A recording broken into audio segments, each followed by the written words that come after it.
سلام به همه فیلمبازای عزیز. امروز رفتیم سراغ فیلم Finest Kind، فیلمی پر از دریا، قاچاق، خانواده و یه رابطه‌ای که تا صبح ادامه پیدا میکنه و همه چیو به هم میریزه. پس تا آخر با من همراه باشین چون داستان این فیلم پر از پیچ و خم و سورپرایزه. قصه با چارلی شروع میشه، پسری دانشجو که یه سال برادر بزرگترش تام رو ندیده. توی اسکله همدیگر رو میبینن. چارلی گلایه میکنه که چرا این همه وقت پیدات نشده و تام میگه تا وقتی پدرت توی خونه است من پامو اونجا نمیذارم. چارلی اما واسه کنجکاوی اومده. میگه میخوام تجربه کنم، میخوام بدونم دریانوردی چجوریه. شایدم میخوام برادرم رو بهتر بشناسم. تام اولش قبول نمیکنه. میگه بچه برو دنبال درست. دریانوردی میخوای چی کار؟ اما با اصرار چارلی قبول میکنه و چارلی میره روی قایق. اونجا اسکیمو شروع میکنه قوانین کار رو یاد دادن. یکی دیگه از خدمه، نونزی، چارلی رو دست میندازه و میگه تو مطمئنی داداش تامی؟ بیشتر میخوری داداش جاستین بیبر باشی. بقیه هم میخندن و آخر سر موهاشو میزنن تا دیگه شبیه جاستین نباشه. اما خیلی زود اولین فاجعه اتفاق میفته. موتورخونه منفجر میشه و کشتی غرق میشه. تام و بقیه سوار قایق نجات میشن و توی دریا معلق میمونن. فرداش هلیکوپتر نجات میاد و اونا رو جمع میکنه. بعد از نجات چارلی زنگ میزنه به مادرش و خبر سلامتیشون رو میده. اسکیمو اما مستقیم سراغ ساقی موادش میره و اینجاست که برای اولین بار میبل وارد داستان میشه. دختری جذاب که خیلی زود به چارلی نزدیک میشه. پدر چارلی هم پیداش میشه.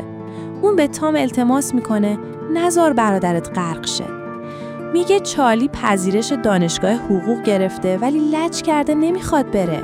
از اون طرف معلوم میشه علت انفجار کشتی سهلنگاری شرکت بوده.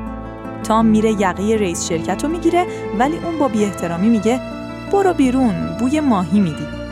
تام عصبانی میشه ولی چارلی نمیذاره کتکش بزنه. در عوض بیرون میره و یه جعبه ماهی خالی میکنه توی ماشین گرون قیمت رئیس. برادرها بعدش میرن دیدن مادرشون و دیانا با ذوق پسراشو میبینه. اما پای شوهر سابقش و پدر تام یعنی ری هم وسط کشیده میشه. اون یه ماهیگیر قدیمیه و پیشنهاد میده بیا روی قایق من کار کن. تام اول قبول نمیکنه چون پدرش خشک و سختگیره. ولی وقتی میبینه ری برای اولین بار ازش خواهش میکنه تعجب میکنه و بالاخره میپذیره. تام توی یه مهمونی خبر میده که فردا صبح حرکت دارن. وسط مهمونی میبل میره سراغ چارلی و باهاش لاس میزنه. اون شب چارلی میخواد بره خونه اما میبل منصرفش میکنه و میبرتش خونش. اینجاست که رابطه جدی اونا شروع میشه. مادر میبل که خودش تو کار مواد مخدره از چارلی بدش میاد و بهش میگه تو فقط میخوای یه بار با دخترم باشی و بری. ولی چارلی جواب میده من جدیم، من بزن در رو نیستم. میبل هم میگه من مجبورم این کارا رو بکنم چون کسی پشتم نیست. چارلی میگه تا میخوای قهرمان خودت باشی و من میفهممت. حرفاشون به رابطه میکشه و اون شبو تا صبح با هم میمونن و معلومه که میبل از کیفیت کار راضی بوده چون نصف شب یه راند دیگه هم میخواد. صبح وقتی ساعت 8 میشه تام آماده حرکت با کشتیه ولی چارلی هنوز توی تخت میبله. میفهمه دیر شده، به زور خودشو میرسونه اسکله. تام اما میگه هیچ توقفی نداریم.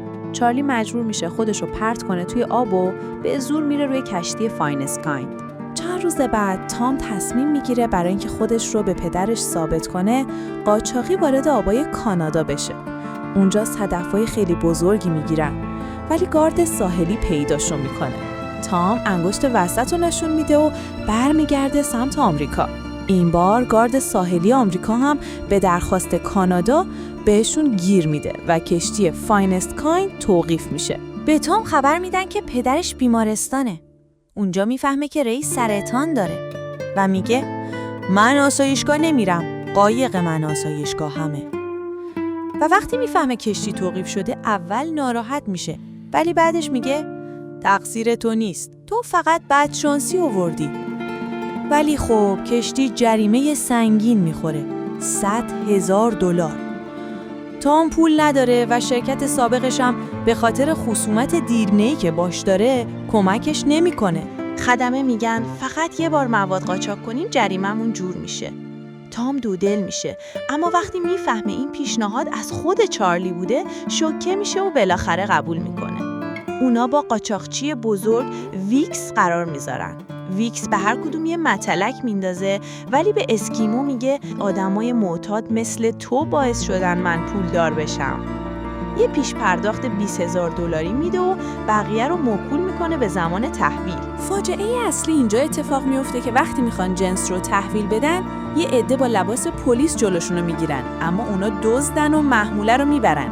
تام مشکوکی که کار خود اسکیمو یا میبله. از اون طرف ویکس زن باردار کاستا رو گروگان میگیره و تهدید میکنه یا جنسمو میارین یا همتون میمیرین. حتی یه تیرم به کتف کاستا میزنه تا جدیتش رو ثابت کنه. چارلی اسلحه میخره تا از میبل دفاع کنه. ری هم میاد نصیحتشون کنه، ولی میبینه بچه‌ها تا گردن توی دردسرن. تام بالاخره دوزاریش میفته و میفهمه خیانت از طرف اسکیمو بوده. میره سراغش، حسابی کتکش میزنه و حتی با شلیک مجبورش میکنه اعتراف کنه. اینجا چارلی به برادرش میگه من دنبال کنجکاوی بودم و پیداش کردم. من میخواستم بیشتر بشناسمت و پشیمون نیستم. وقتی میرن سر قرار با ویکس که موادشو بدن، ری قبل از همه اونجاست. $30,000 پسندازشو میاره تا بچه‌ها آزاد بشن. اما ویکس قبول نمیکنه و ری بدون معطلی اسلحه میکشه و ویکس و افرادشو میکشه. بعد خیلی خونسرد میشینه و منتظر پلیسا میشه. تام و چارلی میرسن و ری بهشون میگه پدر بودن یعنی حتی جونت هم فدا کنی برای بچت.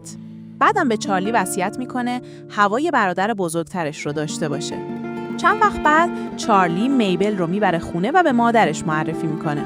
دیانا هم چون خودش گذشته سختی داشته میبل رو درک میکنه. پدر چارلی که وکیله بالاخره میفهمه پسرش کوتاه نمیاد و میگه باشه به تام بگو بیاد دفترم.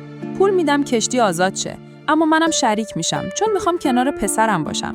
و در سکانس آخر ری رو میبینیم که دستبند به دست میره زندان، ولی همون موقع کشتی فاینست کایند جلوی چشماش حرکت میکنه با کاپیتانی پسرش، یعنی آرزوش برآورده شده. خب اینم از فیلم فاینست کایند.